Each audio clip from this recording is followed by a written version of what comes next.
Welcome to the Strong, Single and Human podcast, a real look at single parenting, the ups and downs, and how to navigate life with kids on your own while keeping sane. Covering subjects such as domestic violence through to fussy eaters and solo dating. I'm your host, Claire Martin. Welcome. Hi, my guest this week has been working in the area of drug education for the past 25 years and has been contracted by many organisations to give regular updates on current drug trends. Through his own business, Drug and Alcohol Research and Training Australia, he provides education and training to a wide range of audiences, presenting educational sessions to hundreds of school communities right across Australia, delivering information to students, teachers and parents, ensuring they have access to good quality information and best practice drug education. He's an accomplished author of the book Teenagers, Alcohol and Drugs, and his research and information has appeared in many other publications. He has also regularly appeared in the media and is regarded as the key social commentator with interviews on television programs such as Sunrise, Today and The Project.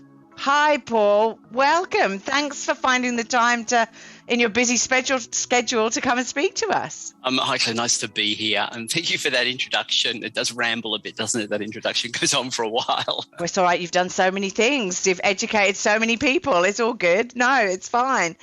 So, hey, look, let's start with why did you get involved in drug and alcohol research? Look, I suppose it's one of the questions I get asked most by young people, like how did you get into this kind of field? And it was really by accident. If you went back to my school my high school life, if you spoke to anyone I went to school with, they would say, number one, for me to get into public speaking, it's kind of bizarre. It certainly wasn't ever something I wanted to do. And as far as alcohol and drugs are concerned, they weren't even on my radar when I was at high school. So I was trained as a primary school teacher in WA. I always promised I'd leave teaching when I started hating kids. Unfortunately, I started disliking kids. And so I thought I have to leave. So I left. I did a couple of different things. And I got offered a job in Sydney just purely by accident. And I moved into kind of the drug and alcohol field. Then I ended up at a national research centre at the University of New South Wales. And I was there for quite a while. And then schools started to call and say, can we have a researcher come in and talk about drugs to our kids? Of course, none of them wanted to do it. And they said, look, you used to be a teacher. Why don't you do it?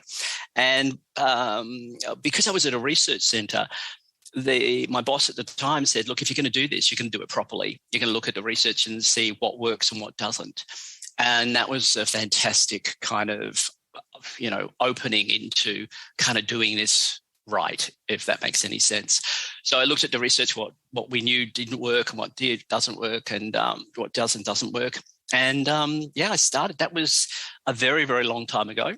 And then I started my own business. I suppose I moved from the research centre about 2007 is when I started DARTA, my own company. Yeah. And now, as you said, I go to, in a typical year, not a COVID year, but in a typical year, I go physically, have contact with about 200 schools across the country and speak to about 120,000 young people. But of course, in the last year and this year, I'm still having that contact with schools. At most schools that I visit have just gone online. And so, an awful lot of young people. And I love what I do. I mean, I don't think I could do what I do without loving it. I think you have to have a passion, and certainly I suppose that my kind of goal is to keep kids as safe as possible, and very importantly, to try to give them the information they want to know rather than what we think they need to know. If that makes any sense. Yeah, and I like what you said about keeping kids as safe as possible, because look, at the end of the day, we've all been kids. We all tried things that maybe our parents didn't want us to try or whatever. Kids will be kids as such, but it's about educating them to be as safe as possible when experimenting. Yeah, look, I think I kind of have two very clear statements here around young people. First off, we need to acknowledge that there are many, many young people who choose not to drink, in fact, more than we've ever really seen before. We've got the highest number of non-drinkers currently, not only in Australia, but around the world. So we need to acknowledge that there are a group of kids who won't drink alcohol, a lot of young people who won't use illegal drugs, and we have to acknowledge that. But on the flip side, I see my job really, I suppose, as putting pillows around young people. So there's nothing we can do, as you've just said, to stop some young people from doing silly things. That they're going through adolescence, time where they're, doing silly things. We really can't stop that. As much as we'd love to do that, we can't. So if I can give them little tips and strategies to keep them safer, themselves and their friends. Number one, they all want it. Very few kids actually drink alcohol or use drugs to deliberately hurt themselves. That small group that do have a lot of other problems. But most kids do it to have fun. They don't want to hurt themselves. So if you give them information to keep them safer, then they're just going to lap it up. And that's essentially what, hopefully, fingers crossed, that's what happens with what I do in schools. So certainly I get a great response from kids. Yeah, no, that's great. That's great. So look, I'm going to get into the crux of the matter. Me being a single mum of a kid, of my son, and he's obviously at no drug taking age, being 5. But what, in your experience, what age do kids start to experiment? When should we as parents start to get worried and have conversations and start to educate them as such as to what they're doing? Well, I think the most important thing is for parents, as soon as you start giving your kids drugs, you should start talking about them. And the reality is today, we live in quite a different world than when I was growing up. Now we have baby Nurofen, baby Panadol. I mean, we are teaching our kids to be drug takers from a very, very, very early age. And unfortunately, I think when we think of drugs, we think of illegal drugs, heroin, ecstasy, cannabis, whatever. We don't actually think that, we've got legal drugs, illegal, and pharmaceutical. We've got like a whole pile of different drugs, and we train our kids. Pharmaceutical companies have been incredibly effective at training people to, if you've got something wrong with you, pop a pill. If you've got something wrong with you, take this drug, whatever it may be. So it's no surprise when they get to their teen years that some kids are going to go, look, I want to have a good time, I'll take a pill. We train them. So what I say to parents of very young kids is think about the last time your child had a headache, for example. And for many parents, it's the automatic response is go and grab a Panadol, go and grab a Disprin. Now, the reality about headaches, if you look at any of the research about child or adolescent headaches, the vast majority of them are caused by dehydration. They haven't drunk enough water. It's that simple. So the first immediate response when your kid says they have a headache is go and get a glass of water. That would be the first. But of course, there are some who, of course, have a headache for other reasons. And I'm not saying that you shouldn't be using medication that ease any kind of pain and suffering. But talk about it. So, the next time your child, you're going to give them a Disprin or an aspirin or something, grab the box and say, now look, these are the instructions. This is how you use. We read this before we take what's in this box. I don't know about you, but I come from a time where when I went to a doctor when I was a child, I still remember, being before the consultation finished, the doctor would say, well, you're going to have this medication and this is what this will do. They would spend the time actually. If they didn't tell you, they told your parents and you heard it. Now in the day of a 5-minute consultation, you go in, you go out, you come out with a prescription. And if you don't come out with a prescription, you're pretty upset. So you don't have that conversation about the medication you're giving. And what that results in, and certainly what I believe is one of the greatest issues with our teens, is that they don't have respect for drugs. I mean, they don't respect the potential that something could go wrong. There are people who die every day I'm sure in Australia, I know around the world, but every day from prescription medication, Well, a drug they got from a doctor. Well, exactly. I mean, we can see that with the likes of, and if we look at celebrities that have died, Prince, Heath Ledger, Michael Jackson, they were all on prescription medication that meant that they just overtook, and we don't know what the combination was or anything like that, but it was a combination, or it was just that they overtook, or and they didn't want to kill themselves. It wasn't like they were committing suicide. It was just that they made a mistake. Yeah, and there are also some people who literally have taken the same medication for every day for years and years, take it one day and they have an adverse reaction. Yeah. I think, the importance of, if you have particularly a child who has a condition like diabetes, epilepsy, one of those drugs that, medications are so incredibly important, to have that really high quality conversation with your child about, okay, this is your medication. How do you use it appropriately? Looking at the labeling, all that stuff. What surprises me so often is that I'll get young people come up to me after my presentation and say, look, I'll give the example of epilepsy. That's quite a frequent one and they'll say, look, I have epilepsy and I'm now, drinking alcohol occasionally when I go to parties. These are year 10s. And what's the link between, should I mix alcohol with my medication? And I look at them and I go, I'm not the person you should be talking to about this. No. But the problem is, of course, that, as I always say to these kids, how old were you? You go to a specialist and they will say yes. And I go, how long have you been seeing them for? Some of them have been seeing them for 3, 4, 5 years, sometimes longer. And of course, when they first met these kids, they were like 11, 12. They certainly weren't going to be drinking alcohol. They are now 15, 16. They're entering a different time. And the specialist still sees them as a 11 or 12-year-old. Yeah. So, this is something that I think parents really do have to remember, that if you're giving any medication, whether it is as simple as, for a headache, or if they have they've been diagnosed as having a specific medical condition, keep talking about the medication. Not in a lecture way, but just a natural way of, that's the key, a conversation, keeping connected to your kids. Yeah, because it is quite interesting, because I do have my concerns regarding things that we can buy over the counter, things like melatonin, for example's sake, right? People give their children when they're not able to sleep, or when there's a difficult, when they're not able to sleep, basically, and you've giving your child melatonin, but if you give them to it on a regular basis, what are the impacts of actually giving them something like that on a regular basis? And I don't know, and I haven't researched it, but I do sit there and I'm sort of going, well, aren't you drugging your child to go to sleep? It's like giving them Phenergan as such. And I have used both. I have to say, I've put my hand up. I have been that desperate mum on an aeroplane flying 24 hours with a 2-year-old, and I have given him Phenergan to give him some sleep, so mummy gets at least a sane child when he wakes up or gets off the plane the other end.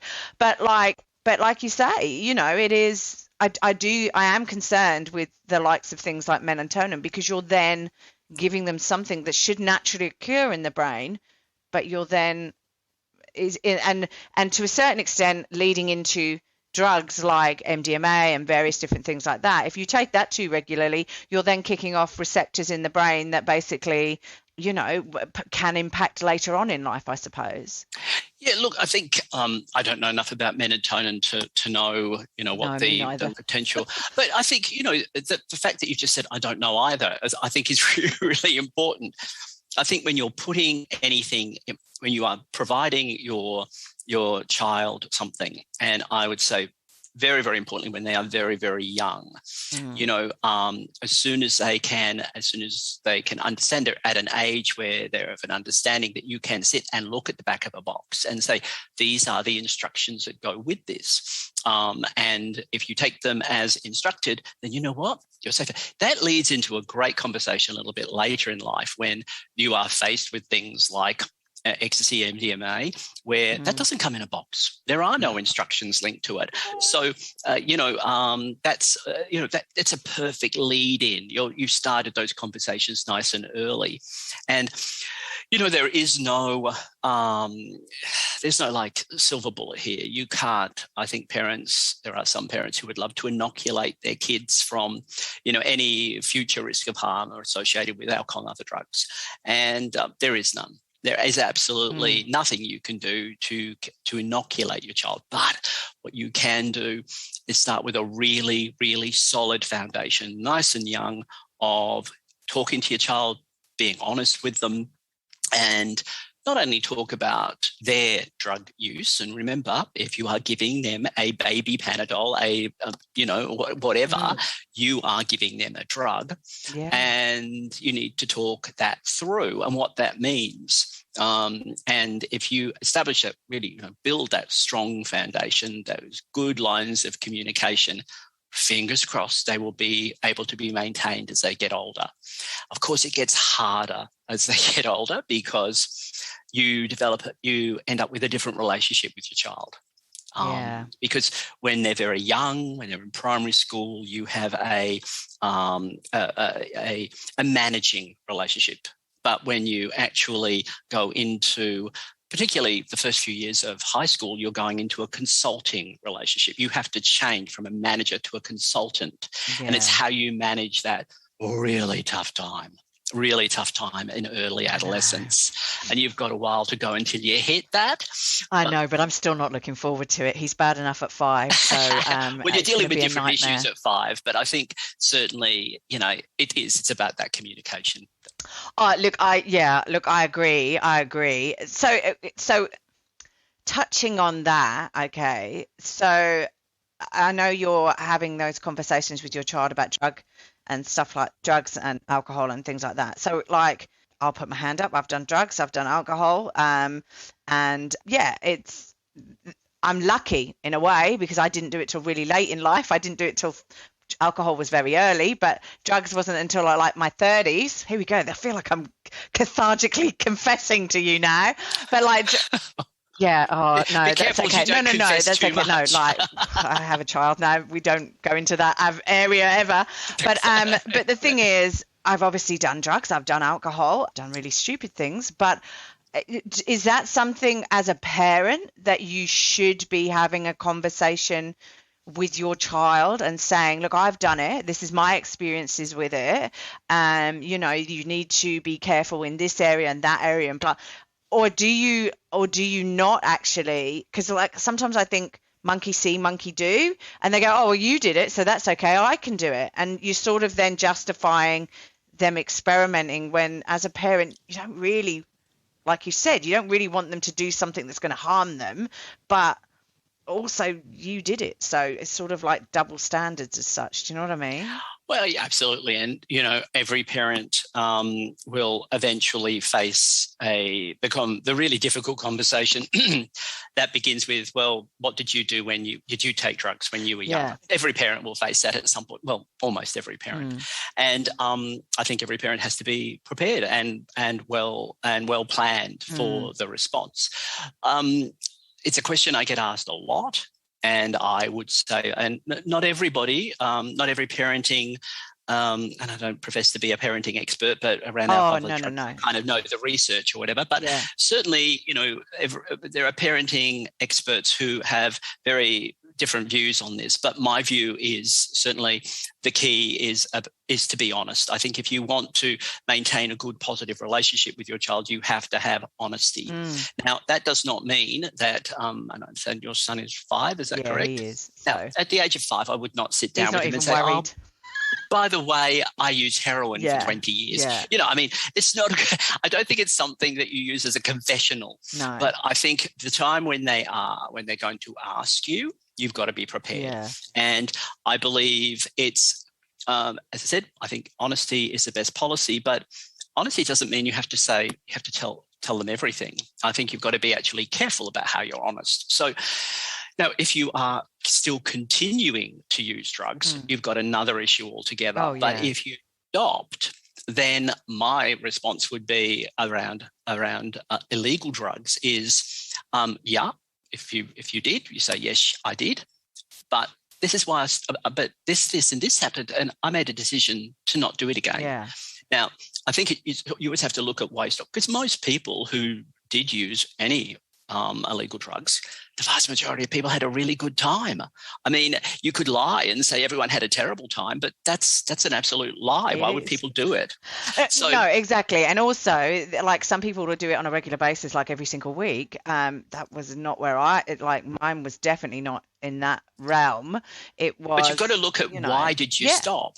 And, you stop, most people stop because, number one, the costs start to outweigh the benefits. It affected your relationships. It affected your finances. You had a really nasty experience. You got sick. You got caught by the police. You did something. Something changed your view.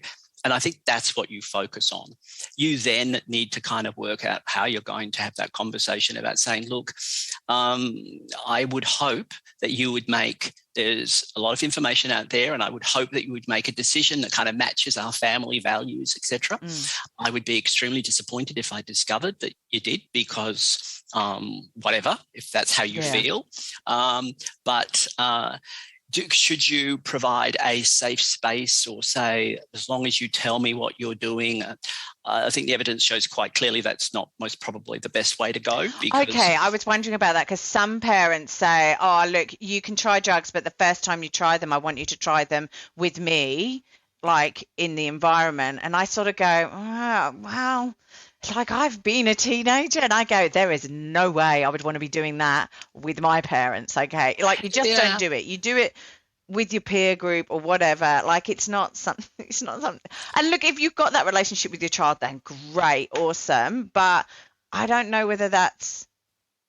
That's a pretty kind of bizarre relationship as well. I mean, is that really a parent-child relationship? And how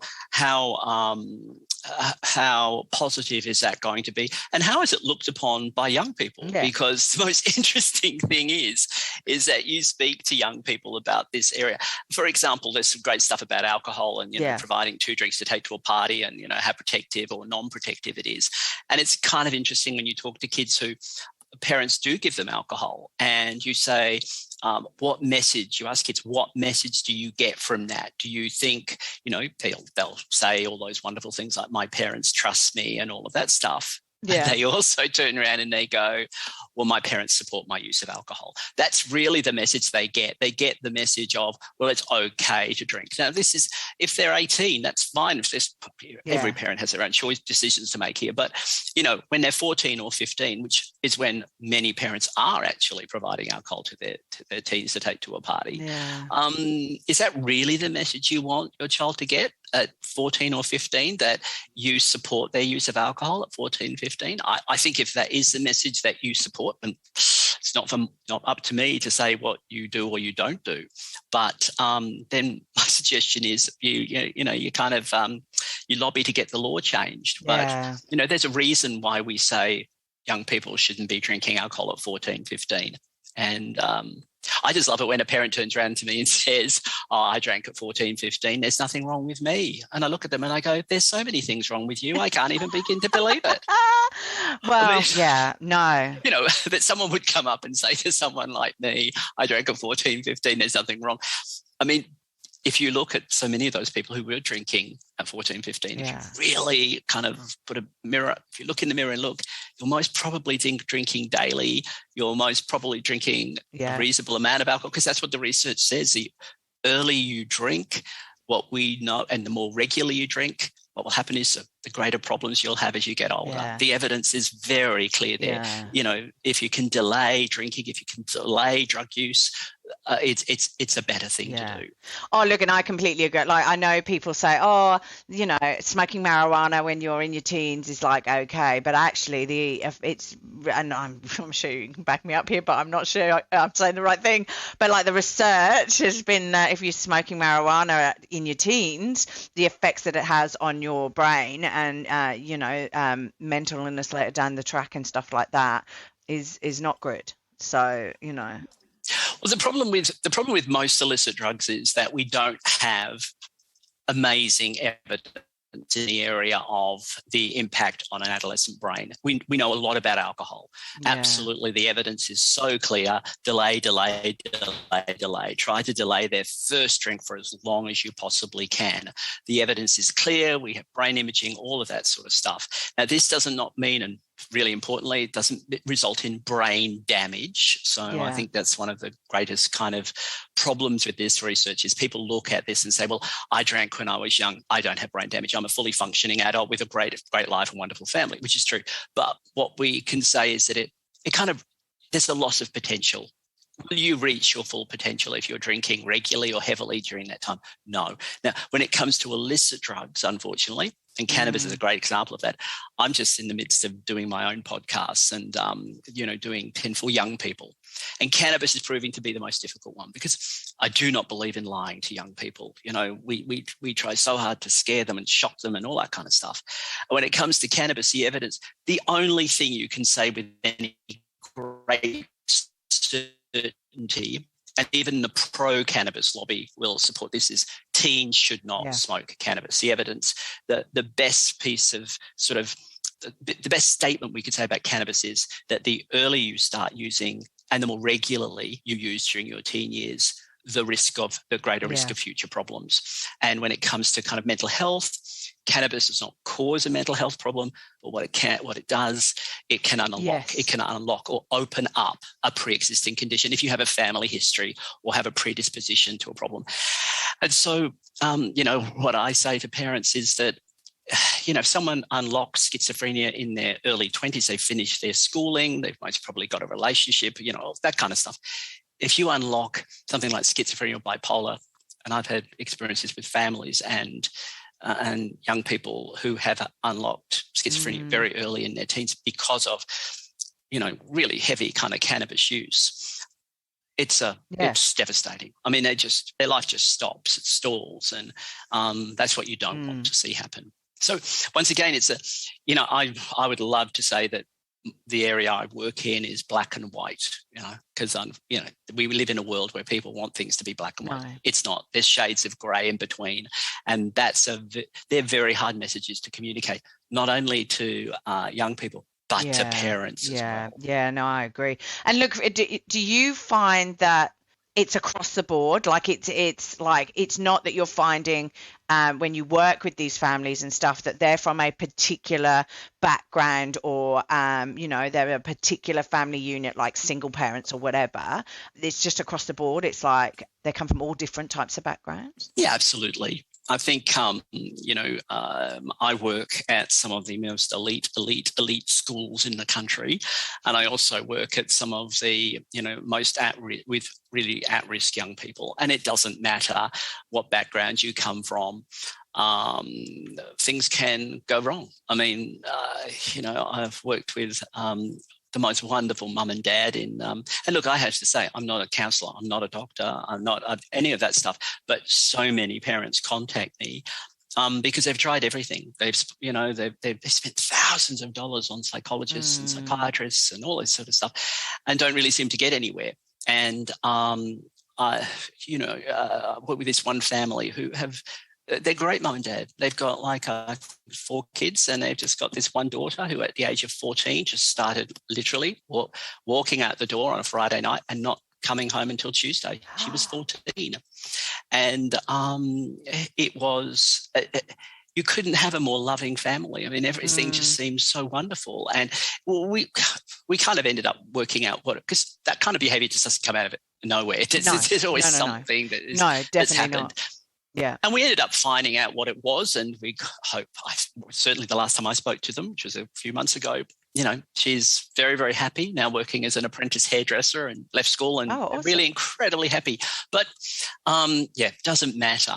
I think certainly different groups, different socioeconomic kind of groups have kind of different problems, mainly because one group has money. And I think when you have a lot of money, quite often people think money is protective. And to be quite honest, it's the reverse because alcohol costs money, drugs cost money. different socioeconomic groups can have very different kind of problems. I mean, one, because there's a group that have a lot of money, and sometimes people with a lot of money think that money is protective. In fact, it's the reverse, because, of course, alcohol costs money and drugs can be expensive. And so there are certain drugs that you're more likely to see in people with a bit more money. So, for example, cocaine, which is a very expensive drug. It would be highly surprising to see that in certain populations where there isn't a lot of money, of course, around the whole area of single families. I mean, there's a whole pile of other issues there that often can pop up. I know there's been research over the years that look at the protective nature or the risky nature of being in a single family, but lots and lots of conflicting research in that area. Yeah, and look, I know from being a single parent in that you want to.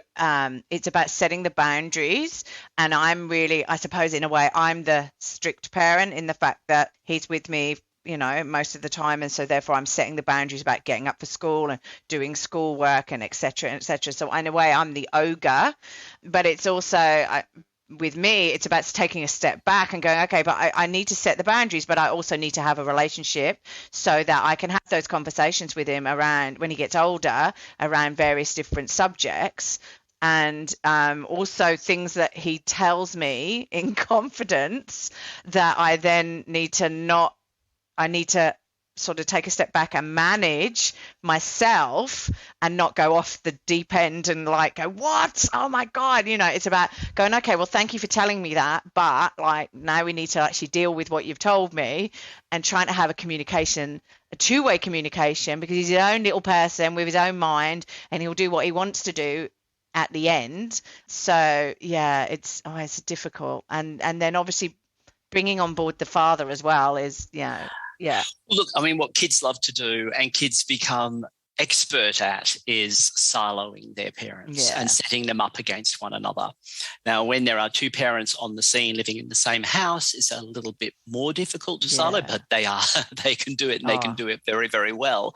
But when you live apart, they are masters of manipulation here, and they get better and better as they get older. Yeah. And when it comes to things like alcohol or drugs, and particularly things like parties, gatherings, or as young people like to call them, gavos, which would quite possibly be the most bogan word I've ever heard in my life. But I love all these words that have changed from when we were kids. So it's all good. Gavos is that's a big thing. But they will, in a split family, what you tend to find, certainly I meet lots and lots of parents, or get lots of emails from parents who say, look, I have my child during the week and there are all these boundaries and rules around alcohol, around parties, etc. And then they go off to my partner's home in the weekend and they're allowed to do what they want. Yeah. How do I handle that? And what I always say to parents is that, if there is one thing you can agree on, one thing, it's around the issue around parties, alcohol, and all that kind of stuff. And the reason for that is that, sadly, I've been involved with a number of deaths over the years, pretty awful ones. And almost 13 deaths of teenagers, almost all year 10s, so 15-year-olds, and usually young women. And 12 of them were due to alcohol, and almost all of them were at teenage parties where alcohol was either provided or condoned. And that's horrendous. I think the worst thing for parents, and they don't have to be split parents. I mean, certainly in families, I made a mistake one time where I said to parents, I only did it once. My talk to parents, they're not interactive. I speak, they listen. But I was at this talk and I said to them, turn to the person next to you and just kind of express your feelings about provision of alcohol. What are your views? Well, I had to stop it after a couple of minutes because literally people were strangling one another. And they were the married people. I mean, they came together. And it blew my mind that people had such vastly different opinions here. And now you are never going to get a person who is going to say, I want my child to not drink until they're 18. And you've got another parent who says, they can drink, I'll provide them but it'll teach them to drink responsibly. You are never going to get those two people to agree on the other side. But what you can do is a compromise. Yeah. What I always say to parents who do in that split family kind of situation is try to come to a compromise here where you are both. There's a united front in some ways. The key thing to this area, apart from communication, is getting that united front. Both parents have the same view here. And coming to the middle can be difficult for both parties, but it is vital that you do that because they will set you up against one another. And that's where things go wrong. And that's when tragedies occur. So I know you said earlier that you've been doing this for many years, and I've said 25. So over those years, have you seen the drug and alcohol sort of environment as such changing? Has there been like changes in usage, in who's using it, et cetera, or has that stayed sort of the same? We, in kind of the trade, we call it alcohol and other drugs to emphasize that alcohol is a drug. So I think it might be great if I say that just to kind of clarify it. No, and I'm glad you do that because I think, to me, alcohol is a socially acceptable drug that shouldn't be a socially acceptable drug, because I actually think alcohol is more destructive than a lot of the other drugs out there. And look, certainly alcohol has so many kind of issues, which we can talk about in a minute. But one of the great problems with my book, which you talked about at the beginning, was that the publishers would not allow it to be called Teenagers, Alcohol and Other Drugs. They wanted Teenagers, Alcohol and Drugs. And it's always been a bone of contention. But have things changed? Look, absolutely. Over the years, the biggest, I think, change around alcohol has been that we now talk about it far more honestly than we once did. Okay. I used to give talks close to 30 years. I've been doing this now, but 30 years ago, particularly in regional parts of the country, where I'd start the talk and I'd start talking about alcohol, which I always usually do at the beginning. And I'd have people standing up and go, look, we came here to talk about real drugs, not alcohol. And that was an issue for a long time. And working at a research centre, we really couldn't get, very, very difficult to get stories about adverse effects of alcohol even into the papers, into the media. So we have seen a huge shift there. We're now talking about it much more honestly. I think our next challenge is to try to get alcohol, the link between alcohol and cancer, really out there. And certainly there's been a lot of effort put into that, particularly because of lockdown, and particularly about women in their 40s and 50s who were drinking daily during lockdown and starting very early and continuing to drink all the way through the day. We know the harms associated with that, particularly breast cancer. It's called having kids, alcohol. Paul. It's called having kids. I suppose you're anaesthetizing yourself, really, aren't you? And this is it. Like, I know, because before we started the interview, I know we were talking about trauma, the effect of trauma and alcohol and addiction. And I've mentioned before on other interviews that I follow Gabor Mate and blah, blah, blah, because he's done 25, 30 years of research in addiction and the links to trauma. But like, having a child is not traumatic, but sometimes some of the experience users you have and have to deal with is traumatic. But again, all we're doing as parents when we drink, when we go, oh, we've got kids and oh my God, I'm going to have a glass of wine, mummy's medicine or whatever you want to call it, basically, we're just hiding the pain or hiding the tiredness, exhaustion, the not knowing how to deal with the situation. Which is it dealing with that situation? Well, no, not really. It's just masking it. And I think you've also got to think all of the messages you're passing on to your kids when you do that. You know, the one thing, if you ask any parent whatever their views are about alcohol, the one thing you want is your child to grow up with healthy attitudes and values around alcohol. Yes. And one of my key messages to parents is that there are lots of things you can do to make your child have a good positive attitudes towards alcohol. But one of the key ones is please do not use alcohol as a way of dealing with stress.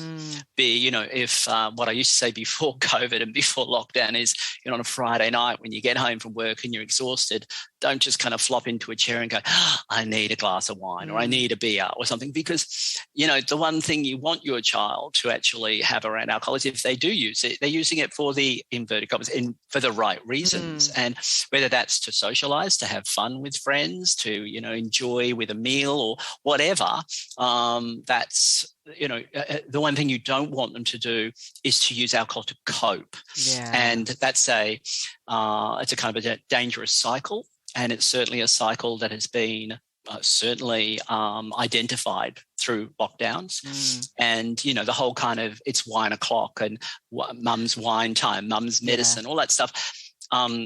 We're not really going to see the impact of what happened during lockdown and is continuing to happen on our teens for some time. Yeah. But certainly through, I have about 32,000 young people who follow me on Instagram, and at the very beginning of the lockdown, the original one last year, I asked young people to send me through photos of what they were doing on Saturday nights to keep connected, which they did, which was fantastic. So many of them sent a photo of themselves sitting in front of mum and dad drinking.